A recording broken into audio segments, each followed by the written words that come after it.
سلام عليكم.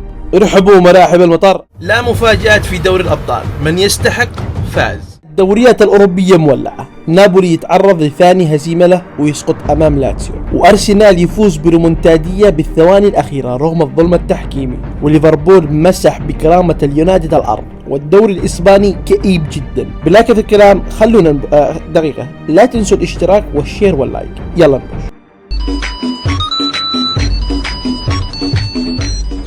نبدأ ونتكلم عن دوري الأبطال، ونبدأ من بروسيا دورتموند وتشيلسي، الفريق الأزرق الذي سجل أخيرا. يتخيل فريق معه ب700 مليون صفقات ما سجل إلا هدف واحد لقبل المباراة حق دوري الأبطال. خلونا من الفوز الذي قدم فيه تشيلسي أفضل أداء له من زمن أبونا آدم تقريبا. ستيرلينج هذا إيش؟ لا صدق إيش يا أخي، حرام عليك. رغم إنه سجل هدف لكن حرام. لا شوفوا، هذا بينضم لعائلة البيضة العتيق. أما بنفيكا دخل مردخ كلوب بروج بخماسية. وقفوا ركزوا على لاعبين جواو ماريو وراموش، بتوقع بتكون معركة عليهم في الانتقالات الصيفية من كل الأندية. أما عن باريس وبايرن ميونخ، فباريس ليشقي لجرة مكسورة. صحيح ان بايرن ميونخ قطع الاكسجين عن مبابي وميسي، ولكن كان في هجمات خطيره. سجل عندك اضافه لاعب جديد لعائله البيض العتيق بخطأين يا اخي. فيراتي جرت الدنيا صح، وسجل البايرن هدفين، وانتهت المباراه بفوز البايرن. اما عن ميلان وتوتنهام فعندي سؤال، الميلان عادوا ضابط خاصيه الدفاع من مباراه الذهاب او كيف؟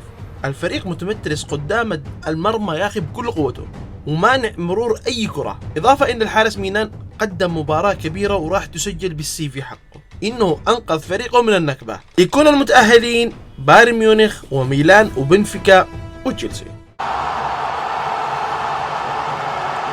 الدوري الإنجليزي، فوز مهم للسيتي على نيوكاسل. بالرغم من جوارديولا تحسه ما كان مقتنع، كان جالس فوق البراد هذا، تحسه انه كان يبيع سكريم. وفي مباراة ارسنال بورنموث غدر بالارسنال وسجل ثاني اسرع هدف في تاريخ البريمير ليج بعد 9 ثواني. بالرغم لو عدنا لقطة الهدف بنشوف ان لاعب بورنموث تعدى الخط قبل لعبة الكرة، وبعدها 3 ضربات جزاء 2 منها مؤكدة لم تحسب، والسبب ان حكم الفار للمرة الثالثة يحرم ارسنال من حقه المشروع. تحس ان بين الارسنال والفار ثار.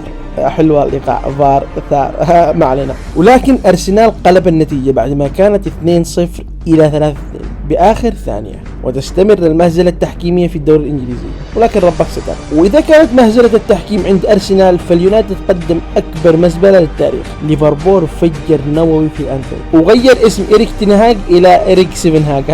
لا، وجاي يقول لك تنهاج إن اللاعبين ما لعبوا بالخطة الذي هو وضعها. يا حبيب وين الخطة أساسا؟ وغرناتشو ما كان متأكد من النتيجة، شاف الشاشة اعتقد انهم يعلنوا على رونالدو. طبعا الحمدوني ما فلت الفرصة ودخل يشمت بتنهاج. هذا الذي حصل لك بسبب معادلتك للدون. لا حول ولا قوة الا بالله.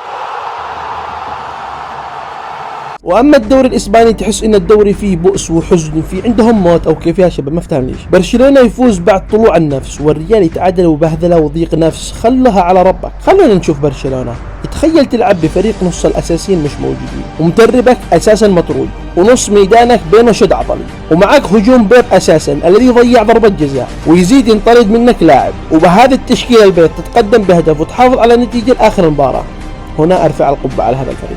برشلونة عارض على الدوري بكل قوته، مش ممكن يستغني عنه. اما الريال فشكله اساسا بايع لها. يا اخي الفريق قادم مشبع بطولات، قد جاءت له التخمة، وبالرغم انه قدم مباراة قوية امام البيتيس، الا ان البيتيس كان قوي جدا دفاعيا. ويتعادل الريال، يكون الفارق بين الريال والبرشا 9 نقاط. وخلونا نمشي على السريع على الدوري الإيطالي. الفريق الخارق البارق الذي لم يسقط أبدا سقط هذه المرة بهزيمة أمام لاتسيو. ومورينيو روما يدق اليوفي 1-0، والبيج ميلان يسقط أمام فيورنتينا، والإنتر يفوز على لاتشي ليستمر بملاحقة نابولي. لاحق لك يا صاحبي لاحق. المهم وصلنا لنهاية المقطع. إذا عجبك المقطع اكتب تعليق واضغط إعجاب واشترك بالقناة وشارك المقطع يا شباب. طبعا الحركة هذه كلها فقط ب7 ثواني. يلا سلام.